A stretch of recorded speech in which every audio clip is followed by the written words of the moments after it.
Hello, welcome to Garibaldi Red. As ever in an international break, we try and catch up with a former Forest player. And this week, I'm delighted to be welcoming a Wembley hero and a fan favourite in Steve Cook. Steve, are you well? Yes, very well, thank you. Yourself? Yeah, good, thank you. Good. Is it a bit weird being called a fan favourite at a club? I mean, you only actually played 32 or 33 games for Forest, yet you're kind of cemented in the hearts of the fans. Is that a bit unusual for you or not?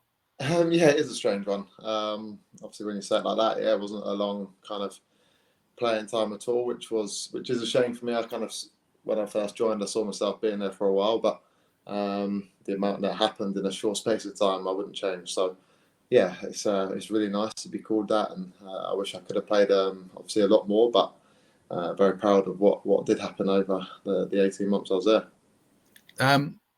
When you came to Forest, were there a lot of offers on the table, or was it the only move available at the time? You kind of jumped at the chance. It was one of them where I wanted to leave, but I needed to kind of leave early in the window to kind of sort where I was going to be. I wanted to kind of get into a team as soon as possible and kind of cement and get back regular playing. So I'm obviously at QPR now, but I was very close to joining them then. But obviously a late change of mind and went up to Forest. And so yeah, there was a few teams where I could have gone to. I could have stayed at Bournemouth, but it's always been something I wanted to do and test myself and go and play for a big club. And obviously with Forest it was that, and it was an opportunity that I wanted to test myself and move away and see what I could do and out of my comfort zone. Can you give us some insight as fans what it's like to move? You've been at Bournemouth for so long. I don't know if you've got a wife and kids. I think you have. What's it like logistically? Do you uproot them? Do you come up on your own and move into a flat? How does it all work?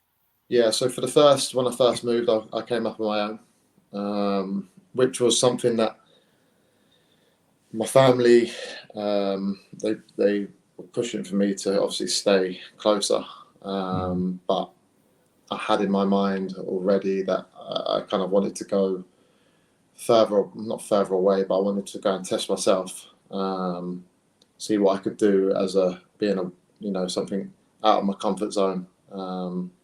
So yeah, the first 5-6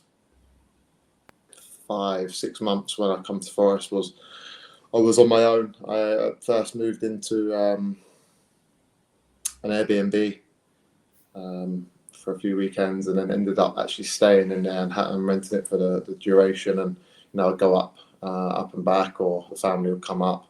So it was testing. It was really difficult. We needed to keep the kids in Bournemouth. I didn't want to disrupt on it. They was only young, but it's very difficult, obviously, leaving friends and whatnot. So we'd done it that way, and it worked. It was obviously hard, but I could focus solely on my football up there. I was on my own and could spend longer, in the gym and get myself ready for games, recovering. So it worked out really well. You mentioned a big club coming to Nottingham. What were your first impressions when you arrived? Yeah, well, it couldn't have started any better, and obviously with the Arsenal game, but it was a strange one actually, because the manager had COVID when I signed. I don't think I was a signing that a couple probably wanted in the background. So I actually turned up and I was on my own with Ed Henderson and the physio. So it was a bit of a strange one. There was COVID. Ryan Yates had COVID, so it was a funny day. I think everyone was spread out. I went up and back in the day actually, so I travelled up at 6 a.m. to Nottingham, done my medical, which was sit in the MRI scanner I think I was in there for about 4.5 hours. So it's like a long drawn out one in the gym, then doing running tests. So it was a long day, a bit of a strange day. But then obviously training in it. When I first got to training, I had to keep the distance from the manager as well, because he was still recovering from that. So yeah, it was a strange few days, and then obviously thrown in the deep end at Arsenal at home. And yeah, that kind of really set the standard of the atmosphere and where I was at, and it was a great result. And we never really looked back, to be honest, and I loved it from that point. Yeah, I mean, everyone talks about the atmosphere, and it's not always been good as a fan myself the many years, but it is good now. Pundits and everyone talk about it. Now we're back in the Premier League. They've suddenly realised it's a big club again. Can you tell us genuinely it's not overblown then the impact that atmosphere has on a player then? No, honestly, it was unbelievable. Obviously, you hear, I know a few players that played for Forest, and they're like, it's a tough place, tough team, tough club to play for. And obviously, there were players that had not experienced what I did at the time. But the atmosphere is special, you know, especially at the start of the game, the build up. It's very emotional, you know, especially when you're doing a team huddle, and then you got the atmosphere in behind. It's spine tingling. It's you know, it's something that I will treasure. You know, as a footballer, the memories that you've got, and no, I'm not kind of. It can't be underplayed. The atmosphere, the fans, you know, they, especially, you know, in the Premier League when the boys have to dig in, the home form doesn't lie. They're a huge factor in why the team stayed up last year. So no, whoever compliments our fans is fully telling the truth. The atmosphere and the teams the lads that I spoke to after, you know, who we played against, couldn't believe it as well, and found it very difficult coming there to play. So it's definitely a huge factor. And you know, the fans that potentially watch this, it's one of them where just do not underplay the role that they've got at the club, because it is special. They have to keep it going this year then. There can't be a sense, I know you don't play for QPR now, but there can't be a sense of expectancy that we're going to win every home game. The fans still have a big part to play. Absolutely. I think the first few years as a Premier League team, you're never safe. The expectation levels, yeah, obviously they will rise, but the atmosphere has to stay the same, and if not better, for the team to kind of grow as well. So home form in football is massive. If you kind of get them teams that are not looking forward to play there, or looking forward to having the atmosphere themselves, is compliment to them. And you know, it really obviously it kept the club in the Premier League, and hopefully now it can spur on the team on the pitch to kind of improve league positions. You mentioned the managers, just going back there. I think I'm right in saying he was the one who really wanted you, and you went to bat to get your experience in. Can you tell us a bit about what it's like to play for him and what your initial impressions were of him? Yeah, so he was a massive factor in why I joined the club.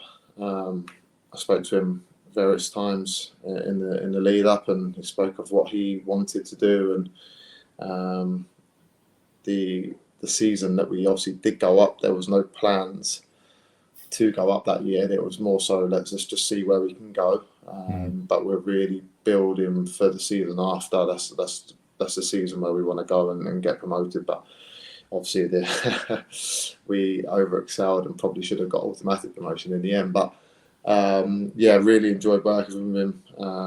You know, a good tactician. You don't come through the England ranks and win competitions, and for them, if you're not good, and very tactical, always building towards the next game.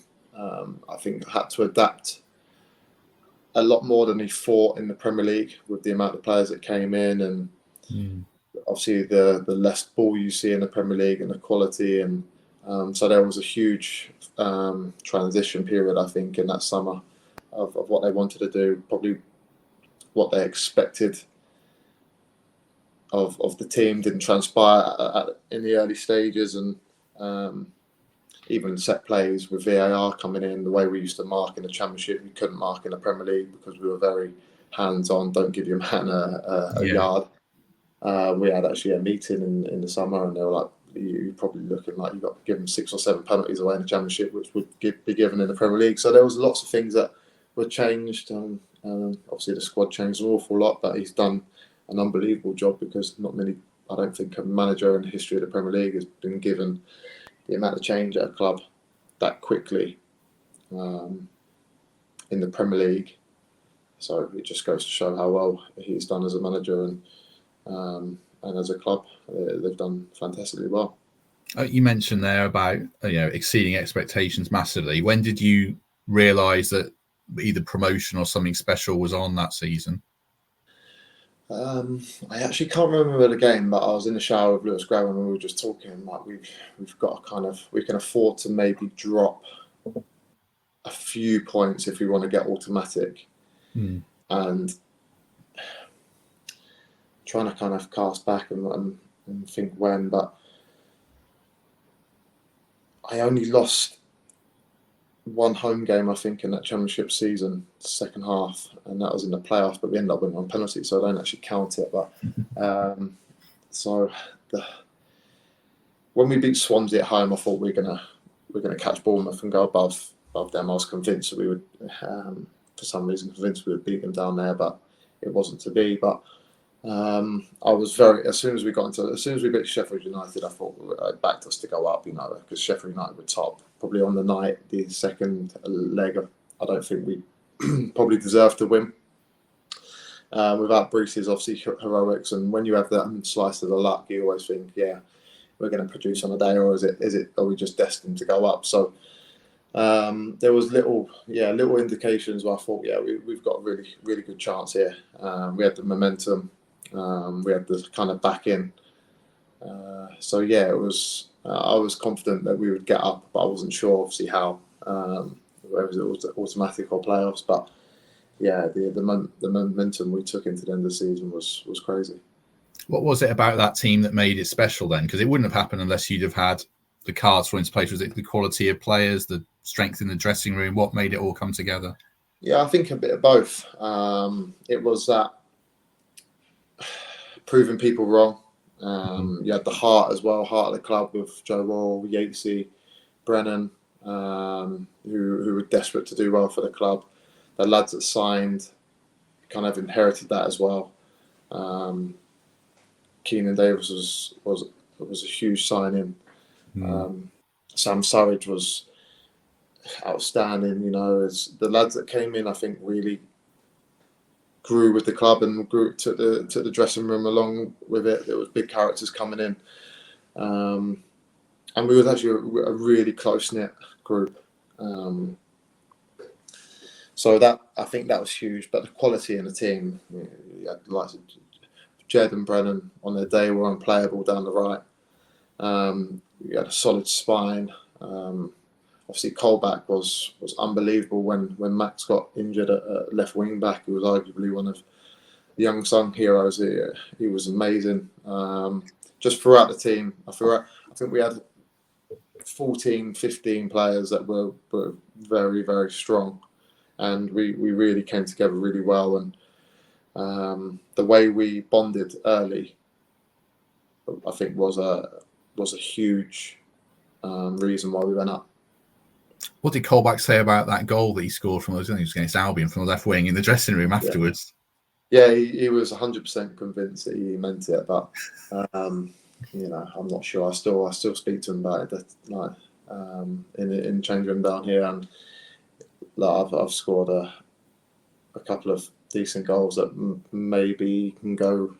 Didn't really mean it fully, but I'm not sure he was shooting from there. I've got to be honest, but we'll give him it. We'll give him it because it was an unbelievable one. But yeah, he was. I think when you've got players like Jed and Brennan, like the stars of the team, then they're always going to receive a lot of the praise out there. But Jack Colback was playing out of position and was outstanding. So, and then when you've got players doing that for the team, you want to do well for everyone else as well. So it kind of transpires throughout the group, and the momentum we gathered by digging in, the Millwall away, grab scoring last minute, Peterborough away, Sam Surridge scores, and it's a grind that gives you so much confidence you can win when you're not kind of at your full best. Just let me ask you about a couple of individuals quickly. You mentioned Brennan a couple of times. Now he's gone to Spurs and got his big move. Would you have seen that when you signed in that January, that there was that star level of player in there? Yeah, he was so young, so talented. he's kind of a clean slate, Bren. He's naturally extremely fast, a very good finisher. His progress in a short space of time was huge. The expectation that was on his shoulders, a young boy, young Nottingham boy coming through, scoring the goals to kind of take the club back to the Premier League is massive. And he kind of just got on with it. I think when you can do that, when you can manage them expectations and grow, and then the goals he scored last year just goes to show, that he is a top player. Brennan can be anything he wants, for me, if he kind of gets his head down and he can go to the next level and be a regular in the top 4, top 6 team. And I think moving out of the city will do him good. It's going to be difficult. Obviously, his family are up there. He's got a lot of friends in Nottingham, but sometimes you need to go outside of it and see what you can do. And I think that's probably the overall reason why he made that move.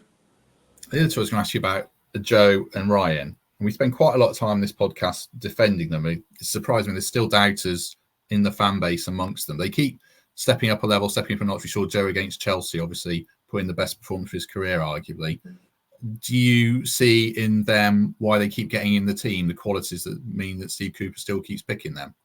Yeah, so look, I'm on Twitter and I see stuff, and that's just the nature of the beast. You can't please everyone, but I was so pleased for them when we got promoted, and obviously, and then last year staying up, because you really see how much the club means to them, and it means so much to represent them and actually play well. And like I say about Brennan, that expectation that's on the shoulders is huge.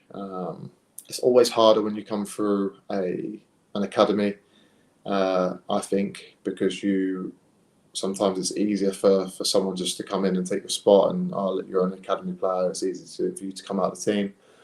Those two, or then three, I think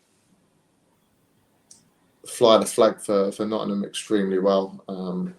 Joe Rohr is one of the most passionate and the most loves Nottingham. He's literally Nottingham through and through, and he carries a lot of weight on his shoulders. And obviously his performance at the weekend, he's done himself and his family extremely proud. Obviously with the new contract as well, he fully deserves it, because he was out the team last year and you didn't see any sulking. He got on with it. He was in a position where not many captains of a club have been in. He played well. He came on one game, then he wasn't in the team again, and he ended up coming on again through an injury. And that's what he does very well. He kind of reacts to the criticism and the maybe Joe shouldn't be playing well, but then he just goes and shows why he should be playing well. It's impossible in the Premier League, unless you're a top player, to play 38 games well. Because the players are so good. But equally with Yatesy last year, he came out of the team and we didn't get the results that we thought that we should have. That's the biggest compliment for Yatesy. When he was out of the team, when he was out of the squad through injury or whatnot, the team didn't excel the way we should have. So Yatesy, again, an ultimate professional, wears his heart on his sleeve, extremely committed. And I think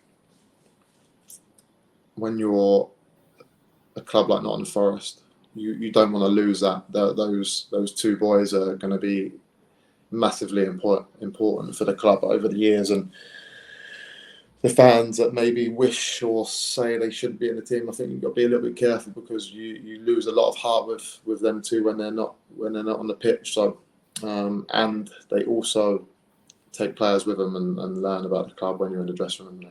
You see how much it means to them. So yeah, I think they will play for the club for a long time. I think they should. They deserve it. I think they stepped up to the level extremely fast, because it's a very big jump. And I'm really pleased for them, and I'm sure they'll represent the club for many a year, and I look forward to watching them as well. Going back to the playoff semi-finals then, obviously you achieved great things at Bournemouth, going from the bottom right to the top, but in isolation, were those, especially the second leg, was that some of the craziest stuff you've been involved in your career? Yeah, obviously that second game was a roller coaster of emotions. We went from position where we was almost cruising to clinging on, and then Bruce obviously getting us over the line with some unbelievable saves. Probably the best performance he'll ever have, you know, and he's now up for one of the best goalkeepers in the world. So yeah, that game was ridiculous. It was so emotional as a player, tiring, draining. 1 minute the atmosphere is rocking for us, and next you can hear a pin drop with obviously the disappointment. So on the pitch, it was a really tough game with 10 minutes to go, and I'm thinking, I can't be taking a penalty tonight, or are we gonna get to penalties here? Are we gonna make it? And then it ends in the way it did. You can't really sum it up. There's something that the emotion side, I wouldn't really want to happen too much, to be honest. It was a very difficult game to get through. But when you sat in the dressing room after, it wasn't elation. It was more like, oh, thank God we've just done it, because it was a horrible 120 minutes. And but yeah, Ryan Yates says it's never easy. Forest never do things the easy ways, and that definitely sums up that. Do you remember what was said in like a huddle before the shootout? And did you think we were destined to win because Brees had played so well? Did that give you confidence? Well, we had a plan all week on penalties, so we knew where we were standing. We knew who was taking penalties. We knew where to kind of stand in relation to Sheffield United.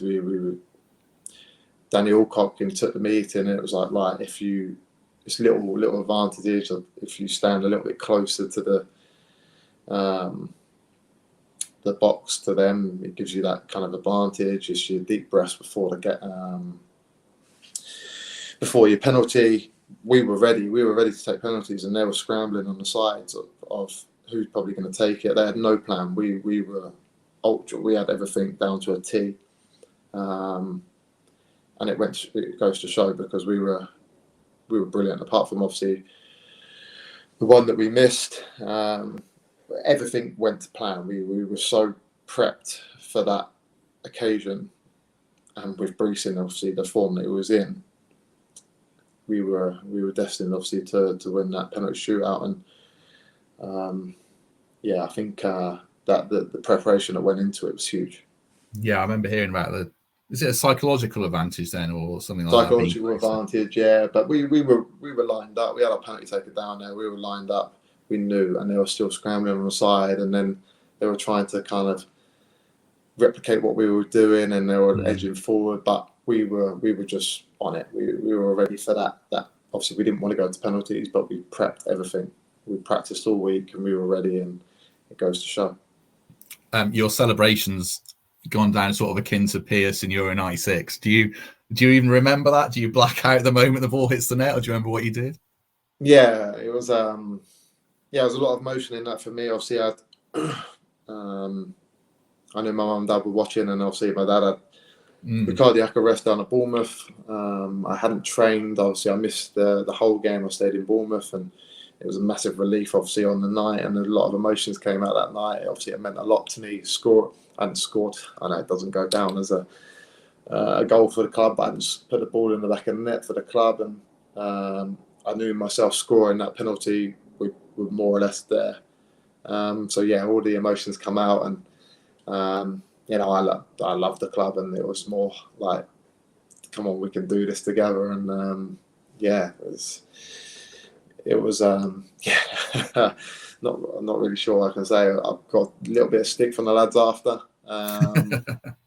but yeah, no, it's a moment that I won't forget, and I would try and do it all again if I could. Do you mind me asking how your dad is now?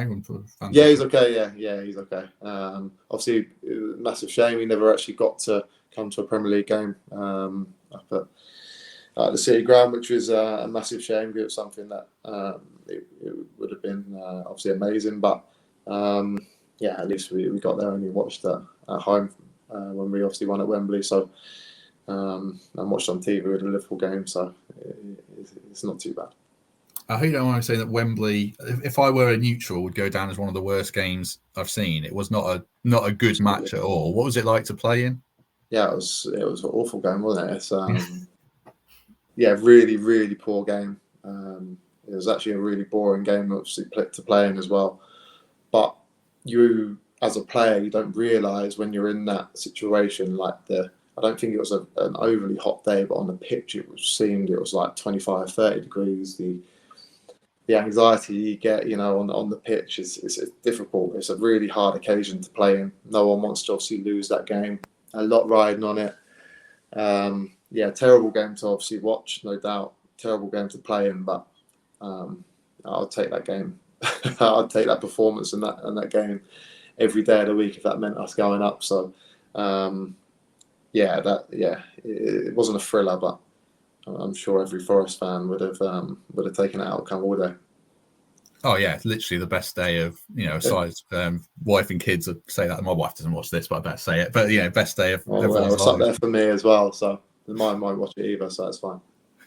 I'll come to it in a bit. At Market Square, you made a famous speech referencing VAR and John Moss. What went through your head when you stood there waiting for that decision when Colback allegedly trips Toffolo? I think it was, ironically. Yeah. No, I think I was the one that slid in and kind of deflected the ball into the path a little bit, but I was at the time convinced it was a penalty. After, when you look back, I think it wasn't. Maybe the Max Lowe one on Lewis O'Brien was more of a penalty than that. But yeah, it's obviously I took a lot of criticism from the opposition fans on Twitter after that one, but it was enjoyable. I've got to be honest, they obviously felt very hard done by, but I don't think it was a clear and obvious mistake that John Moss made on the day. So maybe if it was on the other side of it, it might have felt different, but and I'm not in the interview the day after, it was probably had a little bit too much to drink, and I didn't realise it was on radio either. So it was I can't really say a lot too much. It was too many beers and a bit of a hangover and getting a little bit too carried away. It was as long as I'm not gonna change my thoughts on that day. It was an unbelievable day, and I'd love to do that day again. I've got to be honest. Before we come to talk about the aftermath of Wembley, you talk about winding fans up. I mean, after recently you wind up Derby fans, and ironically, I was on my Facebook feed today, the highlights of the game where you beat Derby, which was one of your first match, and Morrison got sent off, and Reese is running up to him with his hands behind his back. This isn't good for audio listeners, but he's got, he's given plenty to Morrison.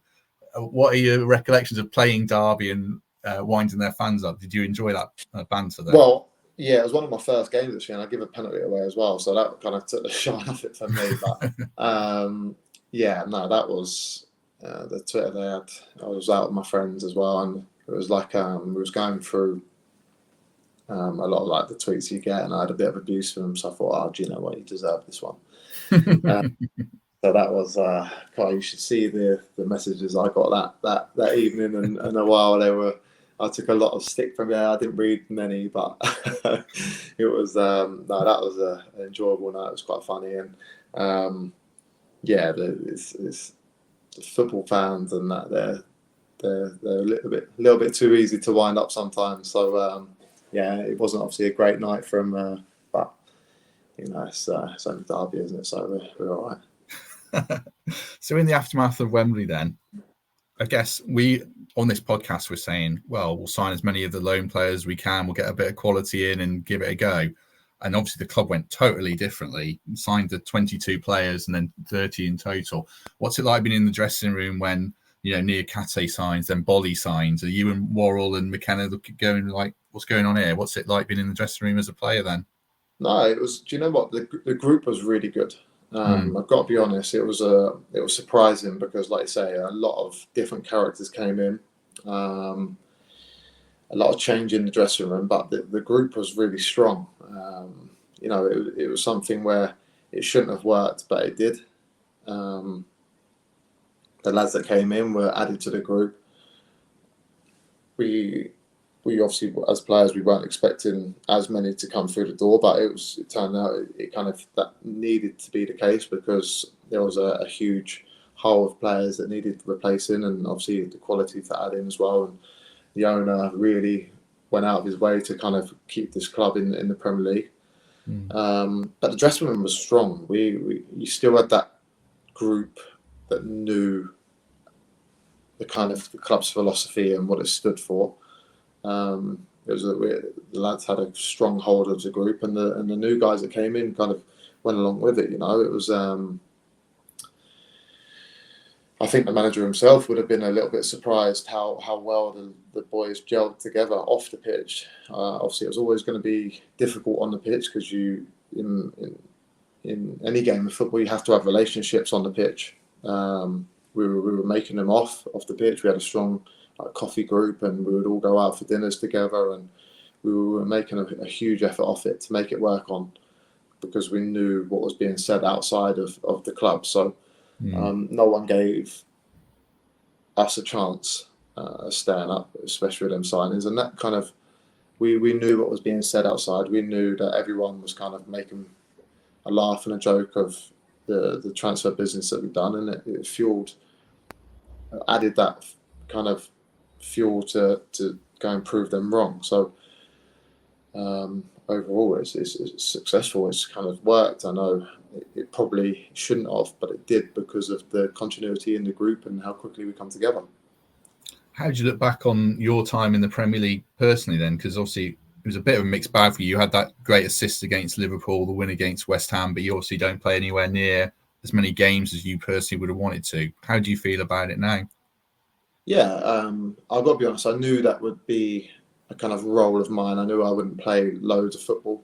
Obviously, I started the season. I played a few on the trot, and I obviously just was delighted to be at the club. I always give my kind of conscience of I gave everything for the shirt when I played.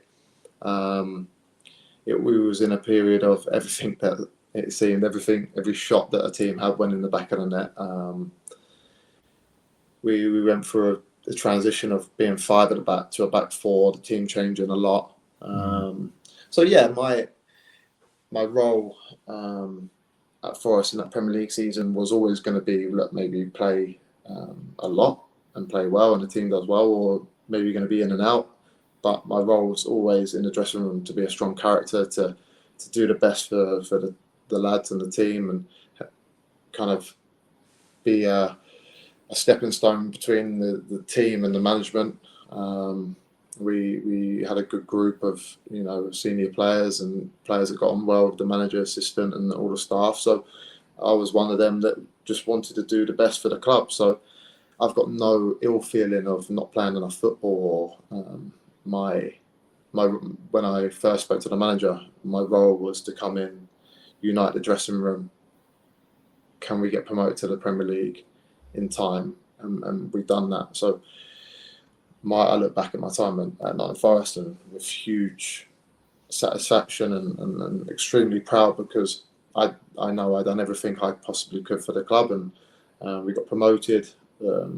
Obviously, you can't please everyone, as in fan-wise, you're not always going to be wanted in the team. But when I was in the team, if I didn't play to the level, then that's just obviously a footballing kind of, anything can happen in a football match. But I knew that I'd give everything, for the club and the team around me. So that I look back and I don't wish anything. I wouldn't change a thing, because we've been promoted. I contributed to keep the club in the Premier League, and now look at the signings that they're making and the 4 steps that they will take from here. So I'm really pleased with that. I felt like I'd done my job for the club, and I look back at it with extreme pride, and I will do a part of my career that was honestly amazing, and I would never change anything else. I guess being left out of the 25-man squad is still a big blow. Was there a conscious effort on your part to kind of make lemonade out of lemons, and you did a lot of coaching and worked with younger players? Was that something you thought, right, I'm going to make the most of this then? Yeah, so obviously very disappointed to be left out, but obviously after a week or two where the disappointment dies down, you then that doesn't get you anywhere. So I thought, well, so what can I do? So I made a conscious effort of trying to be at every game, to be in the dressing room, to be that voice still in the dressing room.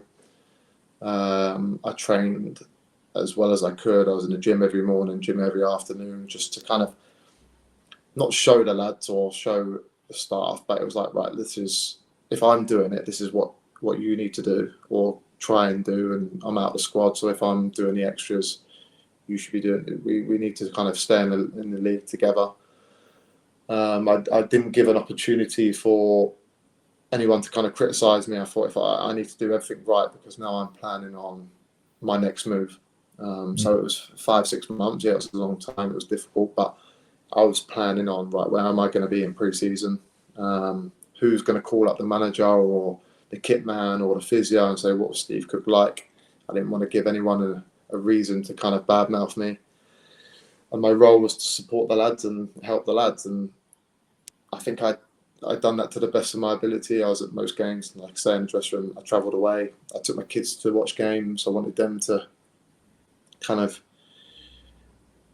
feel it as much as me. You know, I was so invested in the club. My kids were in the academy, the pre-academy. They loved it. They're running around the house with the Forest songs going on in the background. Like, I invested my family into the club as well, because I knew that's what I wanted, and it didn't change when I was left at the squad. If anything, I'd probably become more invested and kind of travelled up and down the country on my own accord to support the team and get rid of fans. So being left out of the squad was disappointing, but it didn't change the way I felt about anyone at the club. It gave me that motivation to kind of, not say that I should have been in the squad, but it gave me the motivation to keep myself fit, train well, and get ready for my next move. And like I said, I've done the coaching as well. Went into the under-16s and helped out. Obviously, I was on my A licence, so I'd done that, and it was quite nice to kind of see what sort of players were coming through the academy as well, and learnt a lot from the academy and what I would take forward. And I tried to make that 6 months as productive as possible. Where's that inner resolve come from? Is it from your family? Is it because you've gone from, right at the bottom of the league ladder with Bournemouth to the top? What is it that drives you to not get too down in that situation that you were in? Yeah, obviously a very good upbringing. I've always been determined. I've always been a player that's not received loads of, I've always been a player that's just been a steady player. Obviously, how I was playing in the Premier League, and I kind of thrive off that when back's against the wall. I really want to prove people wrong, and that's why I think I was a really good fit for Forest at the time, because they take a lot of criticism from out of Nottingham, and hadn't been successful in years, and it was kind of a really good match. But yeah, it's something that's always kind of burned inside me, and it set me up now. The last 6 months and the way I approached it set me up now, because I'm absolutely loving being back playing, and I've still got a burning desire to be successful. And I genuinely really love football, so it's something that I think as soon as that disappears, and you're probably you probably should get out, but it kind of, I've still got that desire to be successful, and I always have felt that way about football, and will hopefully feel that way for a long time. What's QPR like? Are you and Jack Colback trying to reinstill that spirit that you had that got promoted with Forest? Yeah, no, I love it. It's a really good club. I'm really happy to be kind of back down south as well. Obviously, having Jack there as well helps. We came into a dressing room that was very young, and I played with Asmir Begovic at Bournemouth as well. So we've got us three, Morgan Fox, and it's one of them where you look and you try, and a lot of the lads have been really good. They talk about how things changed when we went to Forest, or let's talk a lot about Forest, and that we was 13th in January. We ended up getting promoted. Obviously, QPR get a lot of criticism outside the club at the moment, with a lot of negativity and people saying that we're going to get relegated and whatnot. And it's then do the same as what we did at Forest, kind of prove people wrong, be that team that goes under the radar and ends up being successful. So yeah, I'm loving it at the moment down here, and really enjoying being back playing. I didn't realise how much I did miss playing until I got back on the pitch. So yeah, we're just really happy now. You bought your own club as well, which is a bit mental. Not many people do that. Yeah, What's the story behind that? You say bought. It's my one of my really good friends run the club. It's a very family-run club just outside Hastings, and he asked if I would help, and yeah, it's something that I feel quite strongly about. I love non-league football. I love being involved. I like trying to kind of give back because I come from, I played non-league football myself, and I really think a lot of players don't get the chance to kind of make the professional game. So I love my hometown as well. So it's quite nice to kind of give back to a little bit to the boys and girls that are coming through, and hopefully we can continue to grow a little bit, and we've got some plans in place to hope to take it forward. And yeah, it's totally different than playing. I'm not. It's definitely opened up my eyes to the other side of football, and it's something that is quite nice because you just never know where it can lead to. That was what I was going to ask you, actually. I mean, obviously, you're still playing. You've got a few good years left in you, I'm sure, but you've got avenues like you've done your A license. You've got a behind-the-scenes thing with the club that you are involved in. Is the long-term plan coaching, or is it a director of football type role? Have you thought that far ahead? No, it occasionally crosses my mind, and I always think, where I could be in 5, 6, 7 years' time, and I'm really not sure. I've done my coaching because I love obviously the game, and I don't see myself out of football.